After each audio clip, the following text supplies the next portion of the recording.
জীবনটা রেখে দিলাম।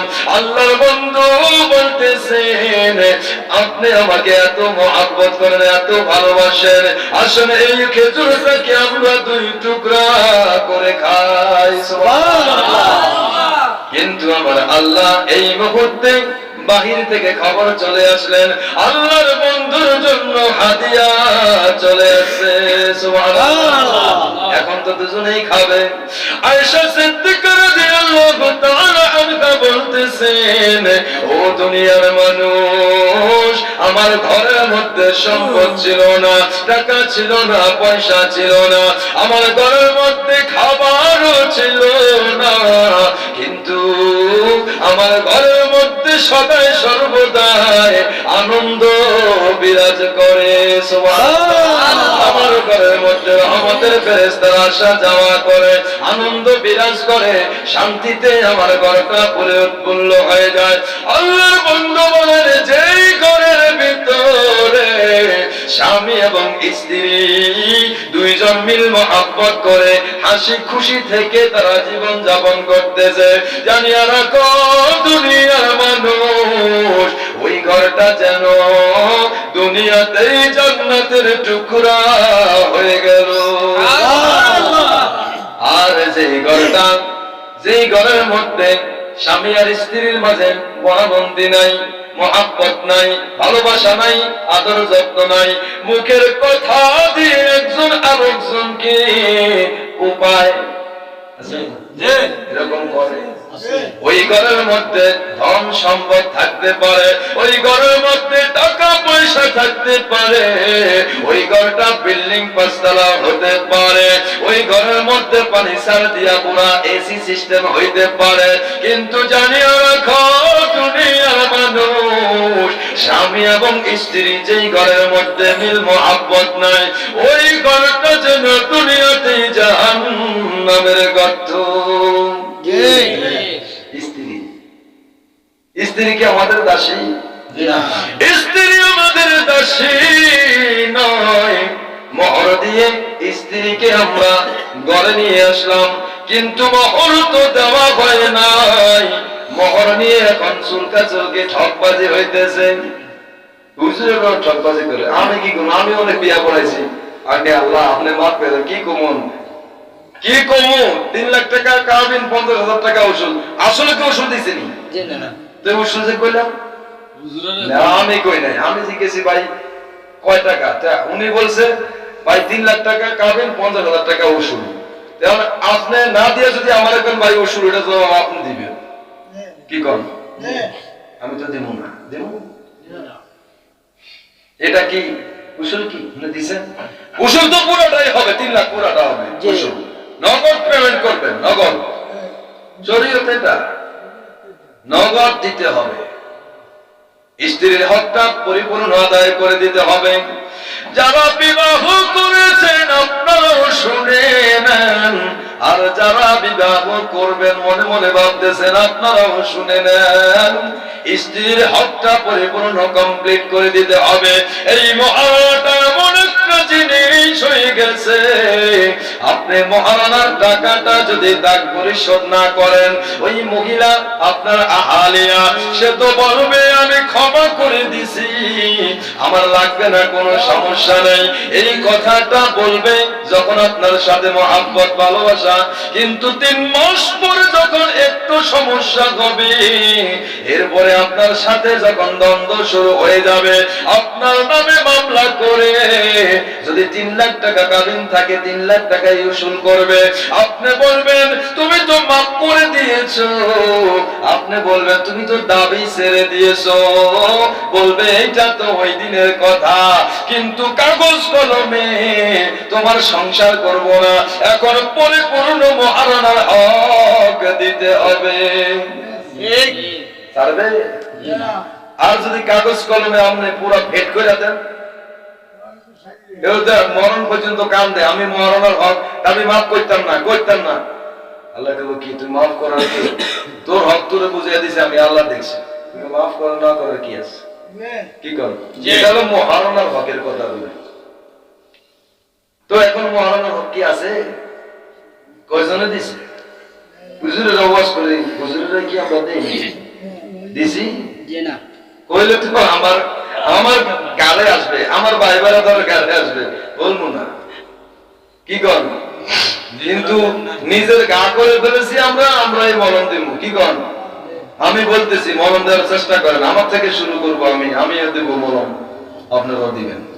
যারা যারা গায়ে গাগুলো রাখছেন, কি করেন গাগুলো রাখছেন, দেওয়ার চিন্তা করেন। আপনি 5 লাখ টাকা 10 লাখ টাকা জায়গা কিনেন, ঠিক আছে, জায়গা কিনেন, এটির লাগে ঘর সংসার কর্ম বাড়ি টাড়ি কর্ম সুখে শান্তিতে থাকবো, ক্যা এটি 1.5 লাখ টাকা না আইবে, আপনি এটি টাকা দিয়ে দেন, তখন 10 লাখ টাকা জায়গা কিনার সময় এটি টাকা দিয়ে দিব, তখন আপনি বলবেন এটা কিন্তু আমি নিচ্ছি না, স্বেচ্ছায় দিতেছেন, কোনো দায় দাবি রাখা যাবে না, তখন তিনি বলবে দিয়ে দিলাম। এটা আপনার দায়িত্ব দিয়ে দিচ্ছেন, সে ওটা গাঙ্গে ফেলায় দেন, আপনার দায় নেই, এরপর সে আপনার সংসারে এটা খরচ করে লোক, আপনারা দায় নাই না, আপনারা কইতেছি না। সবারই বাসনা আছে 5 শতাংশ 10 শতাংশ জায়গা কিনে একটা বাড়ি টাড়ি করানোর লাগে, 10 লাখ টাকা জায়গা কিনবো, 10 লাখ টাকা কি ভালো, তো আহালিয়া তো মাত্র 1 লাখ টাকা দান করছেন, তো এই 1 লাখ টাকা দিতে পারতেছেন না, কি করবেন?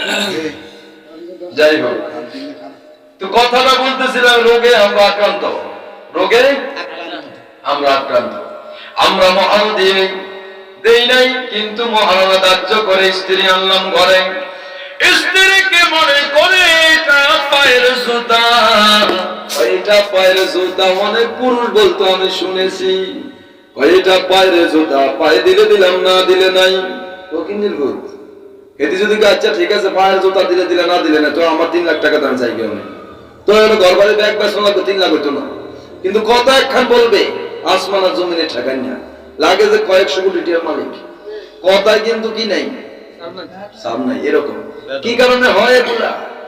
মিল মোহাব্বত না থাকার কারণে কি হয়?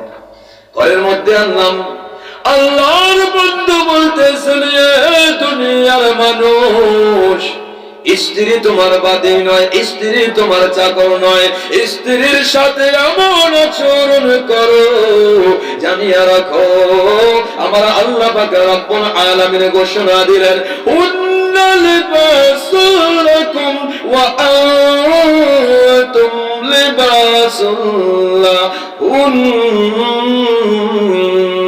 আল্লাহু আকবার।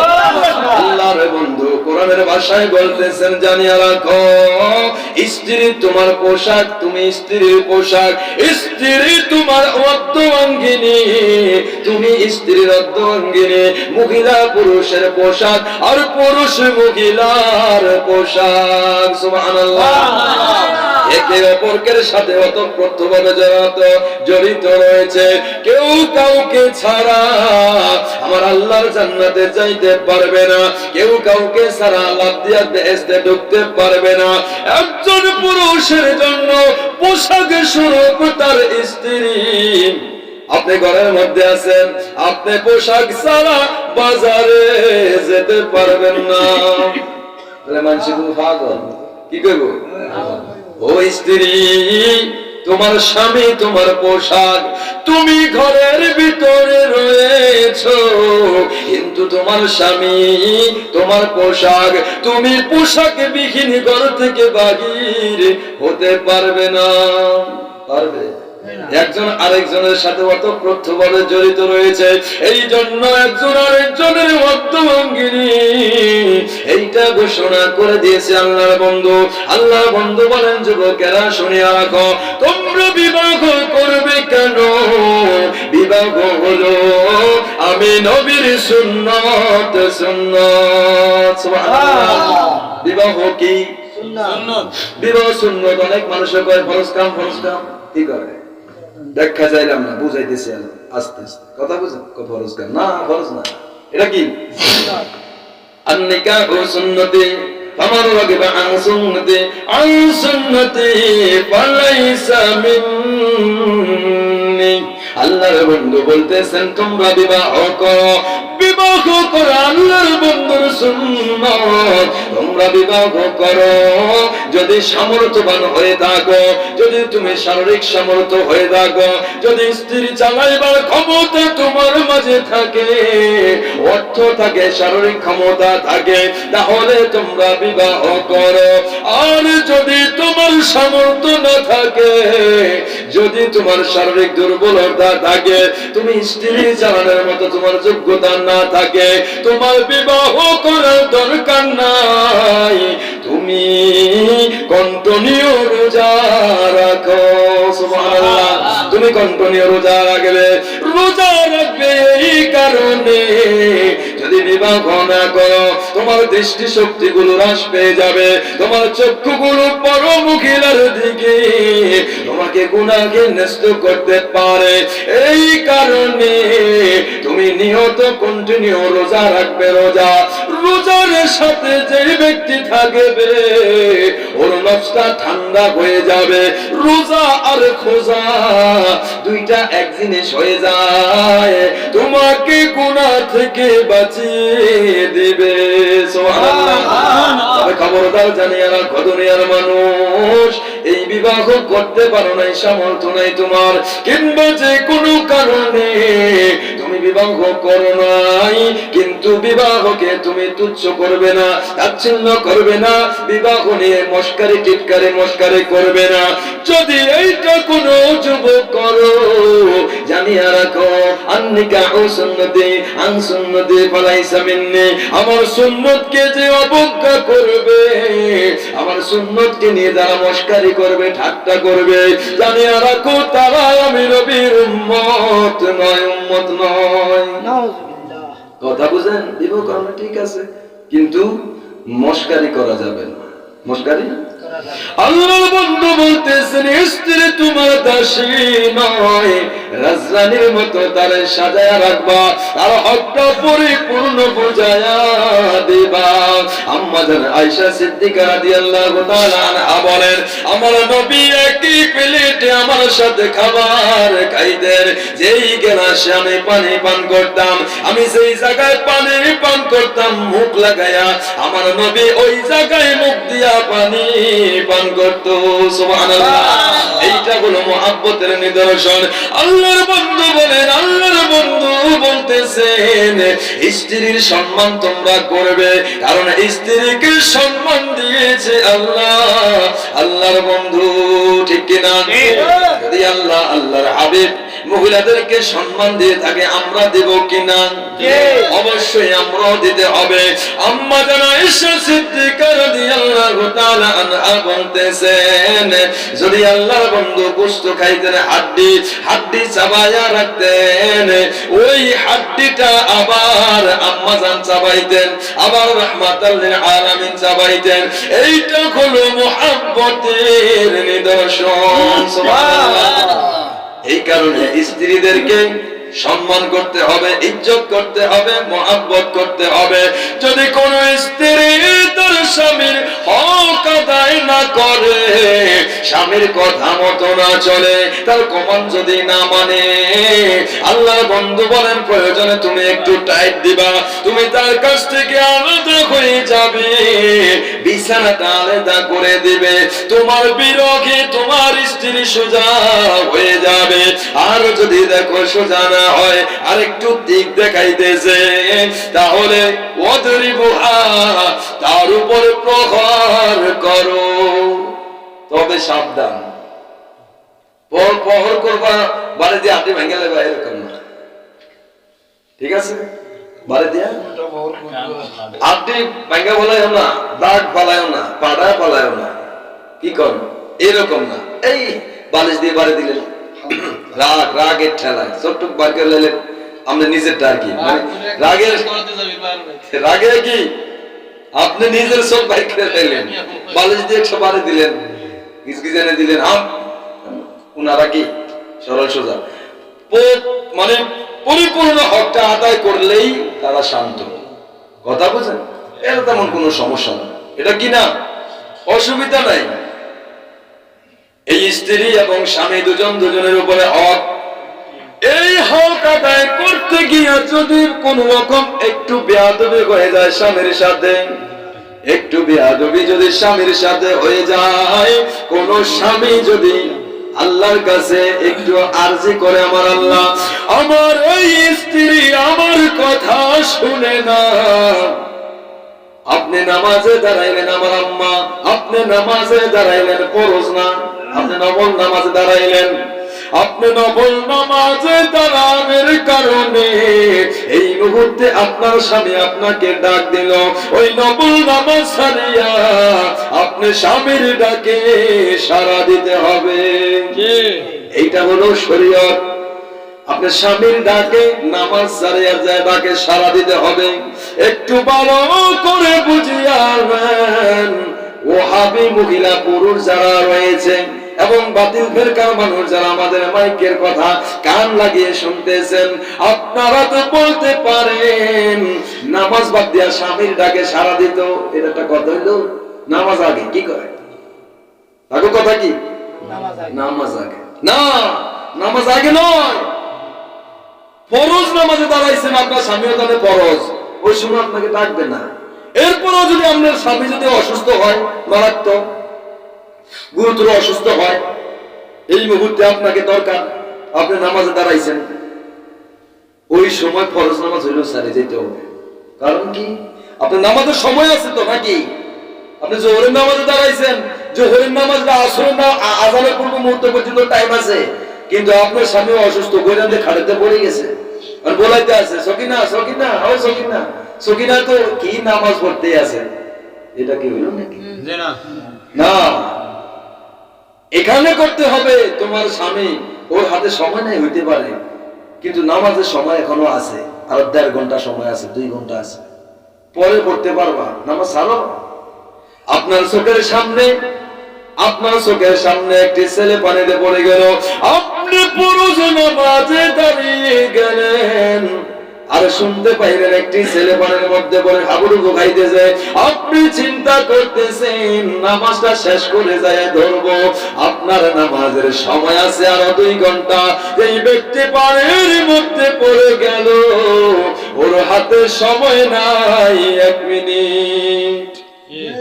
কথা বুঝেন? এগুলা শরীয়তের মাসালা, ফতুয়া। এই কারণে ফরজ নামাজে দাঁড়াইলেন, আপনি নামাজ ছেড়ে দিবেন, নামাজ ছেড়ে দিয়া জীবন বাঁচাইলেন, নামাজে দাঁড়াই গেলেন, এই মুহূর্তে আগুন লাগছে, আপনার পাশের ঘরে একটি আগুন লেগে গেছে, আপনি নামাজ ছেড়ে দিয়ে তাদেরকে বাঁচানোর জন্য আপনি ছুটে যাইতে হবে, এটা আপনার জন্য ফরজ। এই ফরজের সময় নাই, যেই কোনো মুহূর্তে মরে যাবে। আর নামাজ যেটা ফরজ, ওইটার সময় আরো 2 ঘন্টা 1.5 ঘন্টা 1 ঘন্টা রয়েছে। এই কারণে ফরজ নামাজে দাঁড়াইলেও যদি মা ডাক দেয়, যদি বাবা ডাক দেয়, ফরজ নামাজ ছাড়িয়া মা বাবার ডাকে সাড়া দিতে হবে। ফরজ নামাজে দাঁড়াইলেন, আমার আল্লাহর হাবিবের একজন সাহাবী ফরজ নামাজে দাঁড়াইলেন, আল্লাহর বন্ধু ডাক দিলেন, তাল ইলাইয়া, আমার কাছে আসুন। তিনি 2 রাকাত নামাজ পড়লেন, 4 রাকাতের মধ্যে 2 রাকাত পড়লেন, কিন্তু 2 রাকাত পড়ার পরে 2টা ঘটনা আসছে। একটা হলো একজনকে ডাক দিল, আবু দারদা রাদিয়াল্লাহু তাআলা আনহু, তাল ইলাইয়া, আমার কাছে আসো। তিনি ফরজ নামাজে ছিলেন, তিনি নামাজ কমপ্লিট করে আল্লাহর বন্ধুর কাছে আয়েশা কি দিলেন? সাড়া দিলেন। এইটুকুর মাঝখান দিয়া আমার আল্লাহ পাক রব্বুল আলামিন সঙ্গে সঙ্গে আয়াত নাযিল করে দিলেন, ইয়া আইয়ুহাল্লাযীনা আমানুস্তাজিবু লিল্লাহি ওয়া লিরাসূলিহি ইযা দাআকুম দাআ। আল্লাহ পাক রব্বুল আলামিন বললেন, হে মুমিনেরা, যখনই তোমাদেরকে আল্লাহ এবং তার হাবিব ডাকে, যেই হালতে থাকো না কেন, সঙ্গে সঙ্গে ডাকে সাড়া দাও। তো আয়েশা আল্লাহ বললেন, আমি নামাজে ছিলাম ফরজ, তাই আসতে পারি। আরেকজন নামাজে ছিল 2 রাকাত, 2 রাকাত আর বাকি রইল উঠা দাঁড়াইলেন। আল্লাহ বন্ধু ডাক দিলেন, নামাজ ছাইরা নবীর কথা শুনলেন। নবীর কথা শোনার পরে নবী বললেন, যেখান থেকে নামাজ ছেড়ে দিয়ে এসেছেন ওই 2 রাকাত নামাজ ওই জায়গা থেকে শুরু করবেন। সুবহানাল্লাহ। কারণ নামাজ হচ্ছে শরীয়তের নামাজ, ইবাদত। আর আমি নবী শরীয়তের ভিতরের মানুষ, আমি শরীয়তের ভিতরেই আছি। আমার ডাকে সাড়া দিয়েছো, এটাও শরীয়ত। তুমি ফরজ নামাজে দাঁড়াইছো, এটাও শরীয়ত। 2 রাকাত পরে ওখানে স্টপ রেখে আমার সাথে আইসা কথা বলেছো, আবার যাই ওই জায়গার মধ্যে দাঁড়ায় নামাজ আদায় করো, তোমার নামাজ পরিপূর্ণ কমপ্লিট হয়ে যাবে। সুবহানাল্লাহ। এই কারণে নামাজের মধ্যে নবীকে সালাম দিতে হয়, নামাজ নষ্ট হয় না। নবীর সাথে কথা তো হয়ে গেল, নবীর আলাদের সাথেও কথা হয়ে গেল। কথা বুঝেন না? এই জন্য নামাজের সময় আছে, কিন্তু মানুষের সময় নাই, যে কোনো মুহূর্তে মরে যাইতে পারে।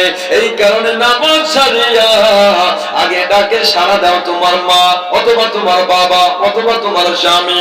আল্লাহর বন্ধু বলতেছেন, ও স্ত্রী মহিলারা, আপনাদের জন্য শরীয়তটা কত সহজ হয়ে গেল। আল মারআতি ইযা সাল্লাত খামসা ওয়া সামাত শাহরাহা ওয়া আতাআত বারাহা তাদখুল ফিল জান্নাতি মা শাআত।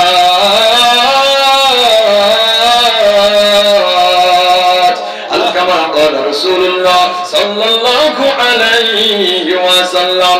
আল্লাহর বন্ধু বলেন, মাত্র 4টি কাজ যেহেতু মহিলারা করবে। 1 নম্বরে তোমরা নামাজ পড়বে, 5 ওয়াক্ত নামাজ। 2 নম্বরে সাওমাত শাহরাহা, তোমরা রমজান মাসে ফরজ রোজাগুলো রাখবে। ওয়া আতাআত বারাহা ওয়া আফাজাত ফুরুজাহা, স্বামীর খিদমত করবে, সতীত্বের পর্দা তোমরা রক্ষা করবে, সতীত্বের হেফাজত করবে। আর তোমরা পর্দার বিধান রক্ষা করবে। তোমরা 1 নম্বরে নামাজ, 2 নম্বরে রোজা, 3 নম্বরে পর্দা, 4 নম্বরে স্বামীর খিদমত। এই 4টি কাজ যদি করতে পারো, শরীয়ত তোমাদের জন্য সহজ হয়ে গেল। মায়েরা, আমার আল্লাহর জান্নাতের দরজাগুলো তোমাদের জন্য খুলে যাবে। যে দরজা দিয়ে মনে চায় ওই দরজা দিয়া জান্নাতে প্রবেশ করবে। সুবহানাল্লাহ। তাহলে নামাজ পড়লো, রোজা রাখলো, সতীত্বের হেফাজত করে পর্দার বিধান রক্ষা করলো, এত সুন্দর ইবাদত করার পরেও কিয়ামতের দিন ওই স্বামী যদি স্ত্রীর বিরুদ্ধে একটা বিচার দায়ের করে আমার আল্লাহর কাছে, ও আমার আল্লাহ, আমার স্ত্রী বড় নামাজি ছিল, সে বড় রোজদারি ছিল, সে বড় পরিষ্কার মহিলা ছিল, সতীত্বের হেফাজত করেছে, পর্দার বিধান রক্ষা করেছে, কিন্তু আমার স্ত্রী আমার কথা শুনেন নাই, আমার কমান্ড মানেন নাই। আল্লাহ আমাকে কষ্ট দিয়েছে, আমার অন্তরে আঘাত দিয়েছে।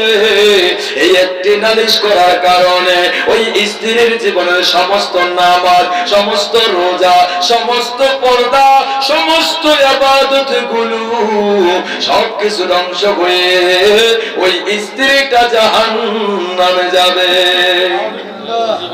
কথা বুঝে? কত কঠিন ব্যাপার। এত ইবাদত করার পরেও একটা বিচার দিলেই কি একজন আরেকজনের সাথে ওতপ্রোতভাবে জড়িত। যেহেতু একজন আরেকজনের পোশাক, স্বামীরা খুশি হয়ে গেল। তোমার জীবনে যতই ইবাদত করো, শুধু একটা নালিশ করব আল্লাহর কাছে, তুমি জাহান্নামে যাবে। স্বামী তো খুশি। এবার স্ত্রী স্বামীর কাছে কি হয়ে গেল? ধরা খেয়ে গেল। সারা জীবন স্বামীর খেজমত করতে হবে, স্বামীর কথা মতে চলতে হবে, স্বামীর হুকুম গুলো মানতে হবে, একটু বেতাল করা যাবে না। আমার আল্লাহ পাক রব্বুল আলামিন হাবিব বলেন, দুনিয়ার মুখিলারা জানিয়া রাখো, যদি কোন মানুষকে সেজদা দেওয়া যায় থাকতো, আমি আল্লাহর বন্ধু প্রত্যেকটি স্ত্রীকে বলে দিতাম তারা যেন তাদের স্বামীকে সেজদা করে। সুবহানাল্লাহ। কিন্তু আমার আল্লাহ ছাড়া কাউকে সেজদা করা আমার শরীয়তে জায়েজ নাই। এই কারণে স্বামীর গুরুত্ব বুঝাইতে গিয়া আমি তোমাদেরকে বুঝাইতে চাইলাম, যদি কোন স্ত্রী তার স্বামীকে সেজদা করা জায়েজ থাকতো, আমি তাদেরকে আদেশ করতাম তারা যেন তাদের স্বামীকে সেজদা করে। স্বামীর কত মান ইজ্জত আছে না? জি। কিন্তু স্বামী তো মুফতি সাহেব, স্বামী তো মুহাদ্দিস সাহেব দরকার নাই, স্বামী তো জেনারেল শিক্ষিত, স্বামী তো খুবই ভালো বাংলা অঙ্ক ইংরেজি পড়ে, ওই ভূগোল পড়ে মোটামুটি ভালো স্কলার হয়ে গেল। কি কর ওই ভালো স্কলারের স্ত্রী পর্দা করে লাইভে আইসা বলতেছে আমার স্বামী 5 ওয়াক্ত নামাজ একসাথে পড়ে। কত বড় হুজুর, চিন্তা করছে স্ত্রী কইতেছে আমার স্বামী 5 ওয়াক্ত নামাজ একসাথে পড়ে, সারা দিনের মধ্যে 1 ওয়াক্ত নামাজও পড়ে না, আবার মাঝে মাঝে দেখি তাহাজ্জুদের নামাজও পড়ে, ওই তাহাজ্জুদের নামাজের সাথে পুরা দিনের 5 ওয়াক্ত নামাজ একসাথে পড়ে। কি নামাজ? চিন্তা করছেন স্কলার, কি কলার স্কলার আছে না নাই? আছে। কত মহব্বত আছিল এই স্ত্রীর সাথে, এখন তালাকও হয়ে গেল। কি হলো? তালাক কি শিউননি? শিউননি, তালাকও হয়ে গেল। এবার বুঝেন আবার কি শুরু হয়ে গেল। এদের কত খারাপ চরিত্রই তো খারাপ। স্ত্রীর থেকে যদি সাইনবোর্ড তোমার স্বীকৃতি না আসে, তুমি কিসের? হ্যাঁ ওই দেখেন এইটা আমি আর গভীরে চাইতে চাই না, আমি বাইরে আবার ঘুমাইবো, আর দেরি করানো তুমি। ঠিক আছে, তাহলে কথাগুলো কি বুঝাইলাম? যেমনি ভাবে স্ত্রী তার স্বামীর খেজমত করবে, স্বামীর খেজমতের মধ্যে স্ত্রীর জান্নাত। এবার স্ত্রীদেরকে একটু মর্যাদা বোঝাইতে হয়।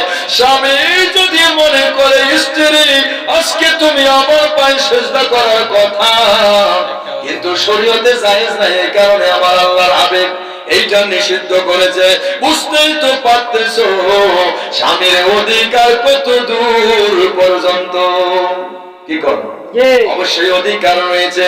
এবার স্বামী তুমি বুঝিয়া নাও তোমার প্রতি তোমার স্ত্রীর কেমন অধিকার, স্ত্রীর প্রতি তোমার কেমন অধিকার। তুমি যতই মুফতি মুহাদ্দিস পীর সাহেব আর সাধারণ মানুষ হও, কিয়ামতের দিন এই স্ত্রী যদি একটা নালিশ করে আমার আল্লাহ আমার স্বামী বড় পীর সাহেব মুফতি সাহেব, আমার স্বামী ছিল রিক্সা ড্রাইভার ভ্যানওয়ালা অথবা ঘুরে ফিরে খাওয়ান না ব্যক্তি, এই ব্যক্তি আমাকে অনেক কষ্ট দিয়েছে, অনেক আঘাত করেছে, আমাকে শান্তি দেয় নাই আল্লাহ, আমার হক নষ্ট করেছে, বড় মহিলার দিকে নজর দিয়েছে, বড় মহিলার সাথে গুরগুর করেছে, আমার হক নষ্ট করে আমাকে কষ্ট দিয়েছে।